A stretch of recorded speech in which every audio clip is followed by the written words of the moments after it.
আল্লাহর হাবিব রাহমাতুল্লিল আলামিন বলেন, আমার উম্মতেরা যদি মাগরিবের পরে 6 রাকাত আওয়াবিন নামাজ পড়ে, 6 রাকাত আওয়াবিন নামাজ ইয়াকিন করে যদি আমার উম্মতেরা পড়ে, আমার আল্লাহ তার আমল নামাই বাইতুল মুকাদ্দাসে লাইলাতুল কদর পালন করার সমান নেকি দিয়ে দিবে। কত সহজ করে দিছে আপনাদের। এরপরেও যদি জান্নাতে যেতে না পারেন, তাইলে আর আল্লাহ রসুলের দোষ দিয়া লাভ কি? আপনারাই তো দুর্বলতা। এরপরেও যদি জান্নাতে যাইতে না পারেন, তা আপনাদেরই তো দোষ। আপনারা চেষ্টা করেন নাই, পারবেন না 6 রাকাত নামাজ পড়তে। দেখছেন, ইনশাআল্লাহ তো কয় না, যদি পড়া লাগে। আমি মন থেকে আপনারা উত্তর দেন, আমি জোর করে আপনাদের কাছ থেকে উত্তর নিতে চাই না। আপনারা অন্তর থেকে বলেন যে আপনারা 6 রাকাত নামাজ পড়তে পারবেন কিনা। সবাই বলেন, আল্লাহ আপনাদের তৌফিক দেন। আমি এটার আরেকটা ফজিলত আছে, আওয়াবিন নামাজের আরেকটা ফজিলত। যারা মুরব্বী হয়ে গেছেন, 70-80 বছর বয়স হয়ে গেছে, আপনারা একটু মনোযোগ দিয়ে শুনেন। আল্লাহর নবী বলছে, আমার উম্মতের আমল নামায় 50 বছর একটানা গুনাহ যদি কইরা থাকে, ওই পরিমাণ গুনাহ থাকে, আওয়াবিন নামাজ ইয়াকিন কইরা পড়লে ওই সব গুনাহ মাফ হয়ে যাবে। কত দামি নামাজ এটা, চিন্তা করছেন? আমাদের খবর নাই। সাধের জীবন হেলাই হেলাই চলে যাইতে লাগিল, সাধন ভজন গুরু ভক্তি কিছুই নাহি হইল, রং তামাশাই দিন কাটাইলা তুমি, রং তামাশাই দিন কাটাইলা মায়ার জালে পড়িয়া, ডুবলো বেলা দেখনা চাহিয়া। আমাদের দয়াল নবী, যিনি নবীদেরও নবী, রাসূলদেরও নবী, ফেরেশতাদেরও নবী, আরশ কুরসি লৌহ কলমের নবী, কুল কায়নাতের নবী, আমার আল্লাহ বলে আমার নবী। সুবহানাল্লাহ। যেই নবীর নাম আল্লাহ তাআলা নিজে রেখেছেন মুহাম্মদ মুস্তাফা সাল্লাল্লাহু আলাইহি ওয়াসাল্লাম। এই নামের অর্থ হলো প্রশংসিত, যার আরবি অর্থ হলো আল্লাযী ইউহমাদু হামদুন হামদান বা'দা হামদিন। আল্লাযী ইউহমাদু, যিনি, যার প্রশংসা করা হয়, প্রশংসা, প্রশংসার পরেও যার প্রশংসা, হামদুন হামদান বা'দা হামদিন, যার প্রশংসা করা হয়, প্রশংসার পরেও যার প্রশংসা, তাকে বলা হয় মুহাম্মদ মুস্তাফা সাল্লাল্লাহু আলাইহি ওয়াসাল্লাম। এই বিশ্ব জুড়ে ঘোরে, এই সারা জাহান ঘোরে, যার জোড়া পাবে না আমার নবীর মতো আর নবী পাবে না, আমার নবীর মতো আর নবী পাবে না। যে নবীর নাম জপলেও এটা ইবাদত, জিক্রুল আম্বিয়াই মিনাল ইবাদাহ, এটা হাদিসে মুস্তাফা জামিউস সগীরের মধ্যে উল্লেখ আছে। নবীদের জিকির ইবাদত, আমার নবীর নাম স্মরণ করা ইবাদত। যে নবীর সালাম নামাজের মধ্যে আল্লাহ নিজে সেটিং করেছেন, সালাম না দিলে নামাজ হবে না। মান সাল্লা ওয়ালাম ইউসাল্লি ফিত তাশাহুদে ফালিয়াউদ সালাতা, রাওয়াহুল বাইহাকি ফি সুনানিল কুবরা। যারা নামাজ আদায় করলো কিন্তু আমি রসুলের উপরে সালাত পাঠ করলো না নামাজে তাশাহুদের মধ্যে, তার নামাজ তো হবেই না, সেই নামাজ ফিরাইয়া পড়া লাগবে। সেই নবী আমাদের নবী, যার নাম আজানে একামতে আল্লাহ সংযুক্ত করেছেন, যেই নবীর নাম আল্লাহ তাআলা আরশে আজিমে লিখেছেন। জান্নাতের প্রতিটি গেটের মধ্যে নবীর নাম লেখা। জান্নাতে যত গাছ রয়েছে, প্রতিটি গাছের প্রতিটি পাতায় পাতায় আল্লাহ তাআলা আমার নবীর নাম লিখেছেন। সুবহানাল্লাহ। এমন ভালোবাসেন আল্লাহ আমার নবীকে। এই নবীর উম্মতরাও দামি, আপনারা আমরা দামি উম্মত। পৃথিবীতে এসেছি অন্য সকল নবীর উম্মতের পরে, সব নবীর উম্মতের শেষে আমরা আসছি। কিন্তু আমার দয়াল নবীজি জানিয়েছেন, হাসরের ময়দানে সব নবীর উম্মতদেরকে ওয়েটিংয়ে রেখে দাঁড় করিয়ে রেখে সবার আগে উম্মতে মুহাম্মাদীকে জান্নাতে দেওয়া হবে। ইন্নাল জান্নাতা হুররিমাত আলাল আমবিয়াই হাত্তা আদখুলাহা ওয়া ইন্নাল জান্নাতা হুররিমাত আলাল উমামি হাত্তা তাদখুলাহা উম্মতি, রাওয়াহু তাবারানী ফিল কবীর। উম্মতেরা গো,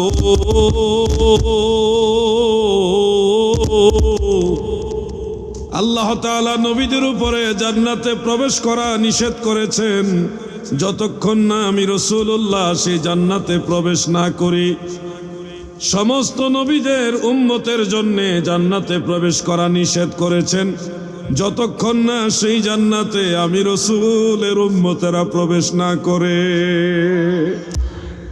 আল্লাহর হাবিব বলেন, আমি জান্নাতে সব নবীদের আগে প্রবেশ করব, কিন্তু একা একা প্রবেশ করব না, আমার সাথে আমার উম্মত নিয়ে প্রবেশ করব। সুবহানাল্লাহ।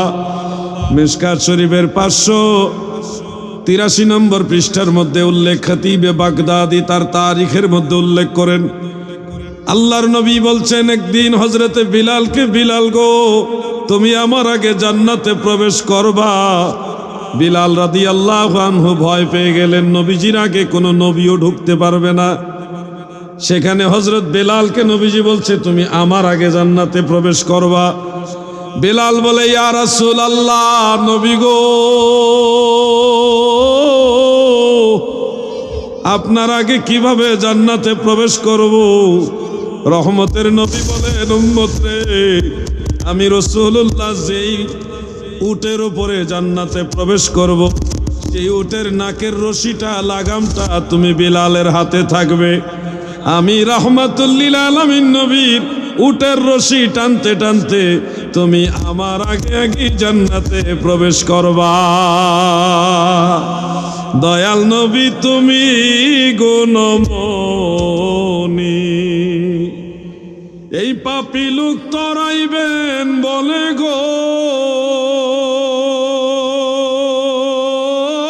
নবী, পাক কোরআনেতে শুনি গো নবী। দয়াল নবী তুমি গুণমণি। আমরা রে আল্লাহর নবী বলছে, ও আমার উম্মতেরা তোমরা ভয় পাও না। মান ফাআলা মিসলা মা ফাআলা খলিলি হাল্লাত আলাইহি শাফাআতি।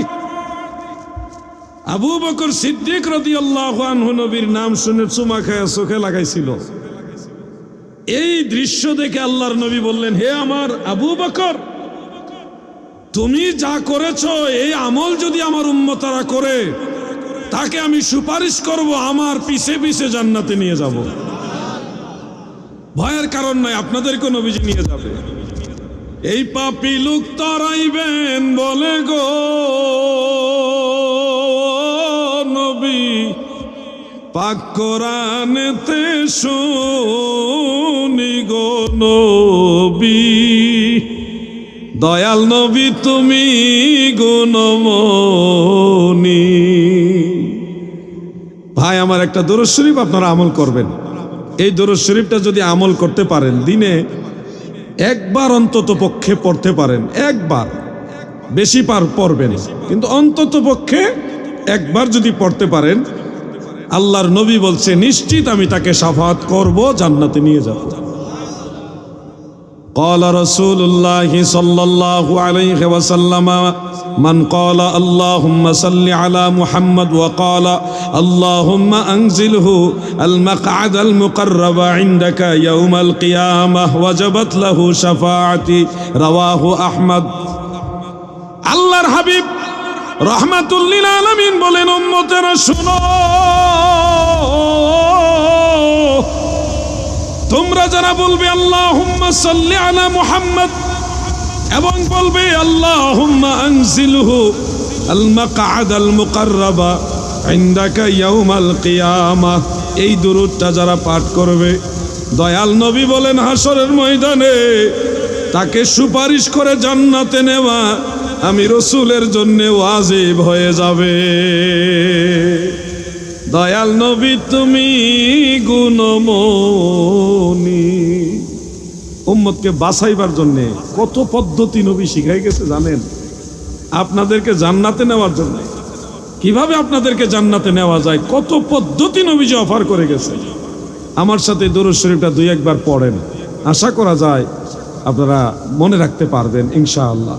বলুন আল্লাহুম্মা আনজিলহু মাকআদাল মুকাররাবা, মাকআদাল মুকাররাবা ইনদাকা ইয়াউমাল কিয়ামাহ। বাস এটুকু। আরেকবার বলেন আল্লাহুম্মা আনজিলহু মাকআদাল মুকাররাবা। বলেন সবাই বলেন মাকআদাল মুকাররাবা ইনদাকা ইয়াউমাল কিয়ামাহ। পারবেন না ইনশাআল্লাহ? না পারলেও যারা পারেন শুনছেন বা আগের থেকে পারেন অথবা এখন শোনার পরে মোটামুটি মুখস্থ, তারা আরেকজনকে শিখাই দিবেন। ওয়াজ শুনলে হবে না, এটা বাড়িতে নিতে হবে, কিছু শিখতে হবে, কিছু আমল করতে হবে। আমার দাওয়াত করে আনছেন, হাদিয়া দিবেন, খাওয়াই দিবেন, ওয়াজ করে চলে গেলাম, এটার নাম ওয়াজ না।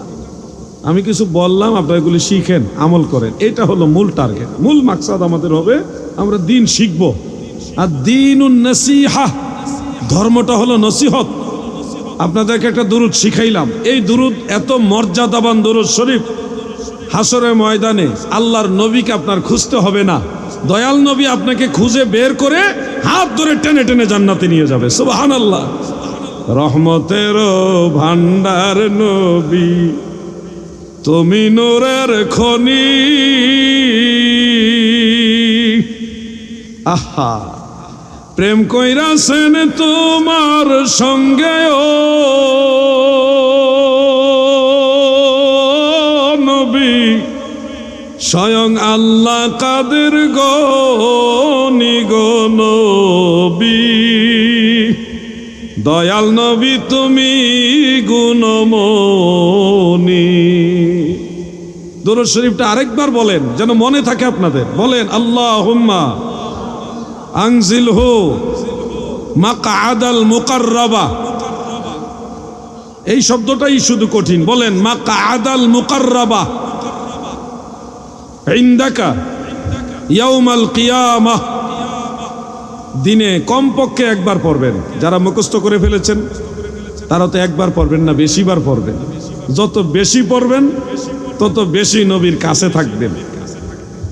আমরা চাই আমল করতে। দাদু, আল্লাহর নবী আপনাকে বলছে তুমি এভাবে চলো, আমি তোমারে তরায় নিব। আপনি যদি গুনাহগার হন ভয় পাবেন না, ভয় পাবেন না। আপনি গুনাহগার, কোনো টেনশন করবেন না, সাহস নেন যে নিশ্চয় আল্লাহ আমাকে ক্ষমা করবে। গুনাহগার ভয় নাহি আর মাফি নিবার, আজকে মহাদিন এসেছেন সেই মুহাম্মদ মুস্তাফা ওই রসুলে করিম। ভয় পাবেন না। গুনাহ করছেন, ভুল করছেন, অনুতপ্ত হন, এখন থেকে শর্মিন্দা হন। আল্লাহ বলছে লা তাকনাতু মির রাহমাতিল্লাহ। ও আমার বান্দা বান্দিরা, তোমরা আমার রহমত থেকে নৈরাশ হও না। আমার দয়াল নবীজি বলছে উম্মতরা শোনো, আল্লাহ তোমরা মাফ করবো। আমি একটা রাস্তা কইয়ে দিই। একটা তসবিহ শিখাইছে আল্লাহর নবী, ছোট্ট একটা তসবিহ, মাত্র 2টা শব্দ। এটা যদি 100 বার এক জায়গায় বসে একিন করে আল্লাহর প্রতি বিশ্বাস করে পড়েন, আল্লাহর নবী বলছে সাগরের ফেনার সমতুল্য যদি আপনার আমল নামায় গুনাহ থাকে, সাগর মহাসাগরে যত ফেনা আছে ওই ফেনার তুল্য যদি আপনার গুনাহ খাতা আপনার আমল নামায় থাকে, আল্লাহর নবী কইছে এই তসবিহ 100 বার পড়লে সব গুনাহ আল্লাহ মাফ করে দিব। আমি কি সেই তসবিহটা আপনাদের শিখাবো? আপনারা অনেকে পারেন, বললেই মনে হয়ে যাবে। বলুন সুবহানাল্লাহি ওয়া বিহামদিহি। বাস এটুকু। পারেন না এটা? বলেন সুবহানাল্লাহি ওয়া বিহামদিহি। পিছনে বারো বলেন। ওয়াজ শুনলে হবে না, অনেক ওয়াজ শুনছেন, একটু ব্যতিক্রম ওয়াজ শুনেন। সবাই বলেন সুবহানাল্লাহি ওয়া বিহামদিহি। এটা কয়বার পড়বেন? 100 বার। আশা করি আপনারা সবাই পড়তে পারবেন। কঠিন কোনো তসবিহ না, এটা একবার সহজ। সুবহানাল্লাহ তো সবাই পারেন, সবাই পারেন, শুধু ওয়া বিহামদিহি সুবহানাল্লাহর সাথে যোগ হবে ওয়া বিহামদিহি, সুবহানাল্লাহি ওয়া বিহামদিহি, এক জায়গায় তসবিহ দানা নিয়ে 100 বার পড়বেন। আল্লাহর কাছে মনে মনে কইবেন, আল্লাহ গো, আপনি নবী কইছে এটা পড়লে নাকি মাফ করে দিবেন, আমি সেই আশায় পড়ছি, আল্লাহ মাফ করে দেন না গো আল্লাহ। আপনি পড়তে দেরি হবে, মাফ চাইতে দেরি হবে, ক্ষমা পাইতে দেরি হবে না। এই পাপী লোক তরাইবেন বলে গো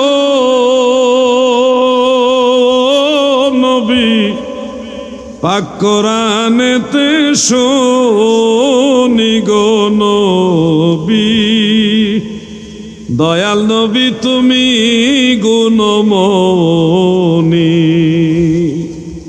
দাদু ভাই আমার, দিলের কান লাগায় শুনেন, আপনাদেরকে জাহান্নাম থেকে বাঁচানোর হাজারো পথ আমার দয়াল নবী বলে গেছেন। কিন্তু আমরা দুনিয়ার চাপে পড়ে, দুনিয়ার ব্যস্ততায় পড়ে আখিরাতের কথা ভুলে গেছি।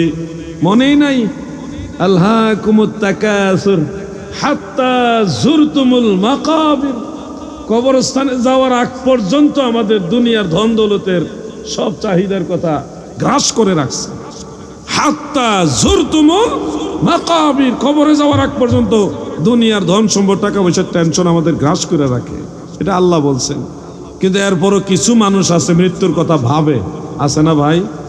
সবাই তো আর একরকম না। আপনার কষ্ট হইতেছে নাকি? আমি আপনাদের বেশি সময় কষ্ট দেব না। মহিবুর রহমান আশিকি সাহেব আমারে দাওয়াত দিচ্ছেন মহব্বত কইরা, আমি আসছি। গতানুগতিক যে ওয়াজ আছে ওই ধরনের ওয়াজ আমি করব না। আমি আপনাদের কিছু শিক্ষা দিতে চাই, যেগুলি মানলে আপনার পরকাল উজ্জ্বল হয়ে যাবে। আমার ভাই বলছে না কবর নিয়ে ওয়াজ করতে, কবরের ব্যাপারে দুইটা কথা বলতে। আপনাদেরকে আল্লাহর নবী বলছে, ও আমার উম্মতেরা, 8 শ্রেণীর উম্মতকে নবীজি লক্ষ্য করে বলছে, তোমাদের কবরে কোনো আযাবও হবে না, এমনকি মুনকার নকির এসে তোমাদের প্রশ্নও করবে না। আপনারা ভয় পাবেন না, আল্লাহ মাফ করবে কিনা এই টেনশন কিরা আপনি গুনার কাজের সাথে জড়িত হয়ে থাকবেন না। গুনার কাজ ছেড়ে দেন, আল্লাহ মাফ করবেই। ইন্নাল্লাহা ইয়াগফিরুয যুনুবা জামিআ, সমস্ত গুনাহ আল্লাহ মাফ করবে। সুবহানাল্লাহ বলেন। গুনাহগার ভয় নাহি আর মাফি নিবার। আশিকি সাহেব, আমনে সাহেবে দাওয়াত লড়াচড়া করলে আমার ওয়াজের মনোযোগ নষ্ট হয়। আপনি আরো হেলান দেন, হ্যাঁ, লড়াচড়া করেন যাব না। এইটা তো ওইটা গড়ইতেছে। ওয়াজ মনোযোগ দিয়ে শুনতে হবে, ওয়াজটা ওয়াজ হিসেবে নিতে হবে। আমরা মনে করেন কয়েকটা গল্প কইলাম, কাহিনী কইলাম, কইয়া গেলাম গা। আমার জীবনে যত নবী রাসূলের মাজার জিয়ারত করছি, যত সাহাবাই কারাম আউলিয়া কারামের মাজার জিয়ারত করছি, একটা একটা ঘটনা কইলে 3-4 ঘন্টা কিচ্ছুই না। কিন্তু আমি কাহিনী বলে সময় নষ্ট করতে চাই না, আপনাদের একটা রাস্তা দেখাইতে চাই, যে রাস্তাটা দিয়া আল্লাহর নবীকে আপনারা পাইবেন। 8 প্রকার মানুষ আছে। আল্লাহর হাবিব রাহমাতুল লিল আলামিন সাল্লাল্লাহু আলাইহি ওয়াসাল্লাম বলেছেন, 8 প্রকার মানুষ আছে গো,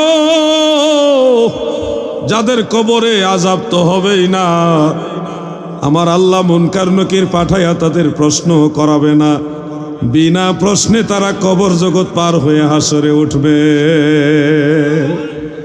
হাফেজুল হাদিস ইমাম জালালউদ্দিন সুয়ুতি রাহমাতুল্লাহ আলাইহি শারহুস সুদূর সেই কিতাবের মধ্যে বিস্তারিত এই দলিলগুলি উল্লেখ করেছেন। হাফেজ ইবনু হাজার আসকালানী রাহমাতুল্লাহ আলাইহি ব্যাপারে একটা রিসালা লিখেছেন। এছাড়া ইমাম মুল্লা আলী কারি, আল্লামা ইবনে আবিদিন শামী তিনার ওই ব্যাপারে আলোচনা করেছেন দলিল ভিত্তিক। 1 নম্বরটা হলো, যারা আল্লাহর রাস্তায় শহীদ হয় গো, যারা আল্লাহর রাস্তায় শাহাদাতের মৃত্যু পায়, আমার নবী বলছে তারা তো পরীক্ষা দিয়েই মারা গেছে। তারা তো দুনিয়ায় পরীক্ষা দিয়ে দিছে, জান দিয়ে দিছে আল্লাহর জন্যে, আল্লাহর নবীর পক্ষে জান দিয়ে দিছে। এরপরে আর তাদের প্রশ্ন করার কোনো দরকার নাই, তারা পরীক্ষিত। প্রশ্ন করা এখানে মানে তাদেরকে, তাদের যে পরীক্ষা এটাকে অবমূল্যায়ন করা, এই জন্য আল্লাহ প্রশ্ন করবে না। প্রশ্ন ছাড়াই তাদেরকে কবরের মধ্যে জান্নাতের বাগানে শোয়ায় রাখবে। পূর্ণিমার চাঁদের রাত্রে যেমন চাঁদের আলো মিটমিট করে জ্বলে, পূর্ণিমার চাঁদের রাত্রে যেমন আলোটা অনেক সুন্দর লাগে, আল্লাহর নবী বলেছেন তাদের কবরগুলো পূর্ণিমার চাঁদের মতো আলোকিত হয়ে যাবে। আমার দাদু ভাইয়েরা গো, একটা আমল আপনারা করতে পারেন যে হুজুর আমরা তো জেহাদ করতে পারবো না, যুদ্ধ নাই, জেহাদ নাই, আমরা তো জেহাদ করতে পারবো না, আমরা কি এরকম মর্যাদা মর্তবা পাইতে পারি কিনা? পারবেন, আপনাদেরও সুযোগ আছে। আমি কি বলবো? দাদু আরাম করে বসেন, খুব মনোযোগ, আপনার একটা আমল করেন, আমি জাস্ট মনে করাই দিচ্ছি। ফজরের নামাজের পরে সূরা হাসরের শেষ 3 আয়াত পড়েননি? মুরব্বীরা পড়েন না আপনারা? অনেকে ভাবতেছে আমি তো নামাজই পড়ি না, সূরা হাসর পড়বো কেমনে? পাগলামি কইরো না, পাগলামি কইরা তোমার মতো বহু পাগল ঠান্ডা হইয়া মাটির নিচে শুয়ে রইছে। এই দিন দিন না, আরো দিন আছে, এই দিনে টেনে নিবে সেই দিনের কাছে। ছিল সাদ্দাত নমরুদয় কারণ ছিল মিশর অধিপ ফেরাউন,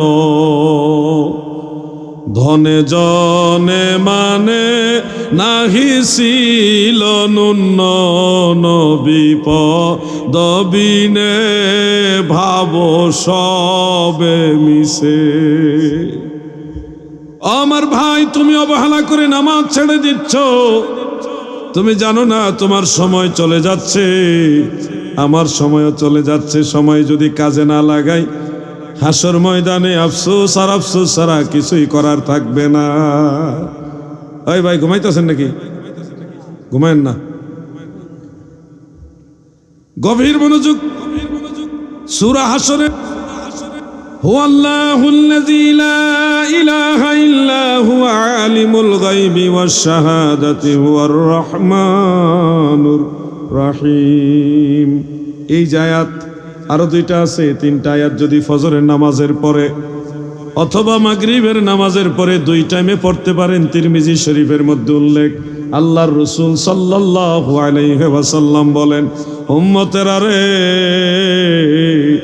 ফজরের নামাজ শেষ হইলে মাগরিবের পরে, ফজরের পরে তোমরা সূরা হাসরের শেষ 3 আয়াত পড়িও।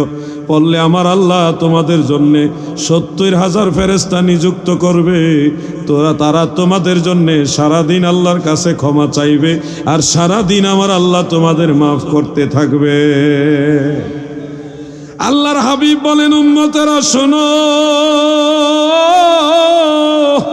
শুধু ফেরেশতা নাজিল হবে আর ক্ষমা চাইবে তা নয়, ওই দিনে যদি তোমরা ইন্তেকাল হয়ে যাও, তোমাদের মৃত্যুটা আমার আল্লাহ শাহাদাতের মৃত্যু দেবে। আর শাহাদাতের মৃত্যু যার নসিব হয়, তার বিনা হিসাবে জান্নাত নসিব হয়। আমলটা আপনারা অনেকে করেন, কিন্তু এটা যত দামি আমল অনেকে ভাবতেন না, জানতেন না। এখন থেকে চেষ্টা করবেন মাগরিবের পরে এবং ফজরের পরে 2 টাইমে সূরা হাসরের শেষ 3 আয়াত তেলাওয়াত করবেন কিনা ইনশাআল্লাহ? যুবক ভাইরা কথা বলেন, আপনারা কথা না বললে ভালো লাগে না। আমল করবেন না ইনশাআল্লাহ? আর তাকবীর লাগবে না, হইছে থাক। শুনেন, কথা মনোযোগ দিয়ে শুনেন। চিল্লাফাল্লার ওয়াজ বহু করেছি, যেখানে চিল্লানো দরকার ওখানে বুম বাস্টিং গলা দিয়ে চিল্লাই। এইটা সুন্নি এলাকা, এখানে চিল্লানোর দরকার নেই, তাই না ভাই? এখানে আমাদের আমলি কিছু কথা বলি, কাজে লাগবে। কবরে যাওয়ার আগে কবরের সামান যদি জোগাড় না হয়, তাহলে কঠিন বিপদ আমাদের। এমন বিপদ আপনি ভাইবেন না ফিরি সব হয়ে যায়, কিছু চেষ্টা আপনাকে করতে হবে।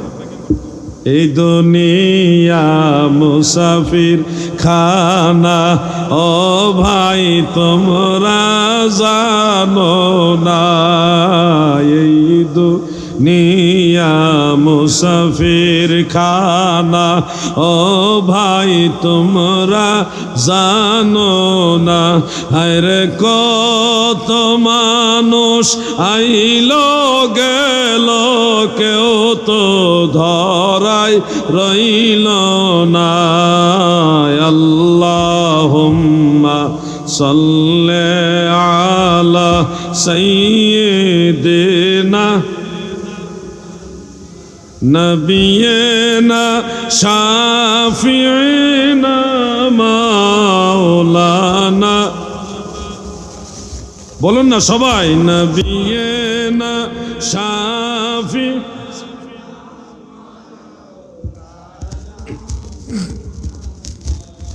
সবাই গেল নবীর বাড়ি, আমার যাওয়া হইল না।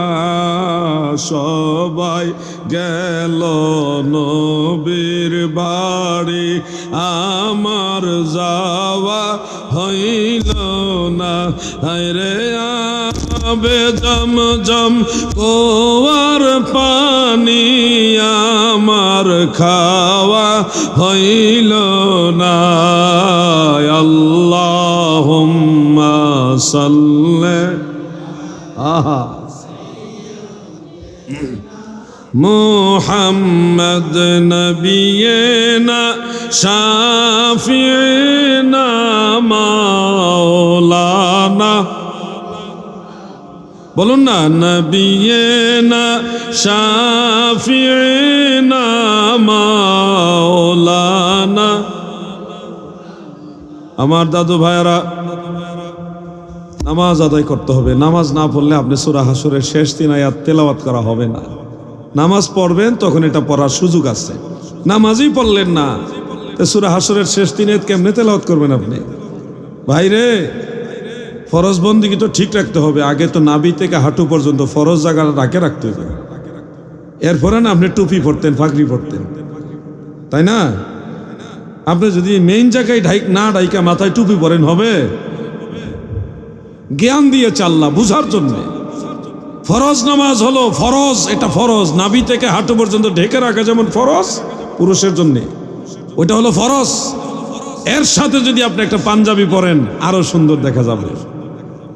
এর সাথে যদি একটা আভা পরেন আরো সুন্দর দেখা যাবে। টুপি পরেন আরো সুন্দর লাগবে। রুমাল ব্যবহার করেন, পাগড়ি ব্যবহার করেন, আরো সুন্দর লাগবে। 5 ওয়াক্ত ফরজ নামাজ পড়েন, এরপরে যদি আপনি এই নফল বন্দেগীগুলি করেন, আপনার টেনশন করা লাগবে না। আপনি এমন লোক না যে আপনার টেনশন করেন না কেউ নাই, এরকম না। আপনি আমার আপনার টেনশন করেন না, আছে না নাই? সোনার মদিনায় রওজা মুবারকে সব সময় আপনার আমার ভুল ত্রুটির জন্য আল্লাহর নবী নিজে আল্লাহর কাছে মাফ চায়। আপনার আমার টেনশন করেন না, আছে। অতএব আপনি এত টেনশন করা লাগবে না। আপনি মেইন জিনিসগুলি ঠিক রাখেন, মেইন জিনিসগুলি ঠিক রাখেন, দেখবেন আপনার মর্যাদা কেমনে বাড়ানো যায়। কবরে, হাসরে, মিজানে, ফুলচেরাতে, জান্নাতে যাওয়ার আগ পর্যন্ত টেনশন করার সবচেয়ে দরদি নবী আমার দয়াল নবী আছে না? কিছু চাহিনে তোমার নিকট হে, শুধু দর্শন অভিলাষ মনে। ভবেরাজ ধীরাজ কর যদি কবু, ধরিবে না মনে তোমা বিনে। আল্লাহ আমারে তৌফিক দিছে, আমি মসজিদুল আকসায় গেছিলাম, বাইতুল মুকাদ্দাস, ফিলিস্তিন। আপনারা জানেন 2 বার গেছি আমি, আলহামদুলিল্লাহ। 1 বার না 2 বার গেছি। আল্লাহ হায়াতে বাঁচাইলে আরেকবার যাওয়ার নিয়ত আছে ইনশাআল্লাহ। আপনারা কেন শুনাইলাম এটা? না, কারণ আছে। আমারটা জাহির করার জন্য না। আমি শুনাইছি আপনারা মসজিদুল আকসায় না যাইতে পারেন।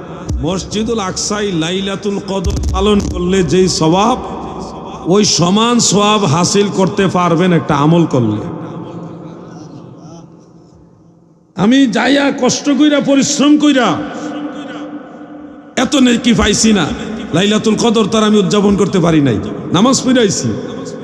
কিন্তু আপনারা বাড়িতে থাকা, গ্রামে থাকা, বাইতুল মুকাদ্দাসে, মসজিদুল আকসায় লাইলাতুল কদর উদযাপন করার, পালন করার সমান নেকি আপনারা পাইবেন একটা আমল করলে। আমি কি সে আমলটা আপনাদের শিখাইব? মুরব্বীরা, আপনারা কি রাগ হইতেছেন? এই ওয়াজ আপনারা এমনি কেউ বুঝাই দিব না। আমি চাই আপনারা কিছু ওয়াজ বাড়িতে নিয়ে যান, এটা যেন আপনাদের কাজে লাগে। আশিকি সাহেব দাওয়াত দিছে, ওনার দাওয়াতটা যেন সঠিক হয় এবং কাজে লাগে, সমাজের মানুষের জন্য উপকার হয়। একটা আমল সম্পর্কে আপনারা জানেন, আমি জাস্ট মনে করাই দিচ্ছি। মুসনাদে ফেরদৌসের মধ্যে হাদিস শরীফ খান উল্লেখ, কাজী শৌকানি তার নাইলুল আওতারের মধ্যে উল্লেখ করেছেন। আল্লাহর হাবিব রাহমাতুল লিল আলামিন বলেন, আমার উম্মতেরা যদি মাগরিবের পরে 6 রাকাত আওয়াবিন নামাজ পড়ে, 6 রাকাত আওয়াবিন নামাজ ইয়াকিন করে যদি আমার উম্মতেরা পড়ে, আমার আল্লাহ তার আমল নামায় বাইতুল মুকাদ্দাসে লাইলাতুল কদর পালন করার সমান নেকি দিয়ে দিবে। কত সহজ করে দিছে আপনাদের। এরপরেও যদি জান্নাতে যেতে না পারেন, তাইলে আর আল্লাহ রসুলের দোষ দিয়ে লাভ কি? আপনারাই তো দুর্বলতা। এরপরেও যদি জান্নাতে যাইতে না পারেন, তা আপনাদেরই তো দোষ। আপনারা চেষ্টা করেন নাই, পারবেন না 6 রাকাত নামাজ পড়তে। দেখছেন, ইনশাআল্লাহ তো কয় না, যদি পড়া লাগে। আমি মন থেকে আপনারা উত্তর দেন, আমি জোর করে আপনাদের কাছ থেকে উত্তর নিতে চাই না। আপনারা অন্তর থেকে বলেন যে আপনারা 6 রাকাত নামাজ পড়তে পারবেন কিনা। সবাই বলেন, আল্লাহ আপনাদের তৌফিক দেন। আমি এটার আরেকটা ফজিলত আছে, আওয়াবিন নামাজের আরেকটা ফজিলত। যারা মুরব্বী হয়ে গেছেন, 70-80 বছর বয়স হয়ে গেছে, আপনারা একটু মনোযোগ দিয়ে শুনেন। আল্লাহর নবী বলছে, আমার উম্মতের আমল নামায় 50 বছর একটানা গুনাহ যদি কইরা থাকে, ওই পরিমাণ গুনাহ থাকে, আওয়াবিন নামাজ ইয়াকিন কইরা পড়লে ওই সব গুনাহ মাফ হয়ে যাবে। কত দামি নামাজ এটা, চিন্তা করছেন? আমাদের খবর নাই। সাধের জীবন হেলাই হেলাই চলে যাইতে লাগিল, সাধন ভজন গুরু ভক্তি কিছুই নাহি হইল, রং তামাশাই দিন কাটাইলা তুমি, রং তামাশাই দিন কাটাইলা, মায়ার জালে পড়িয়া ডুবলো বেলা দেখনা চাহিয়া।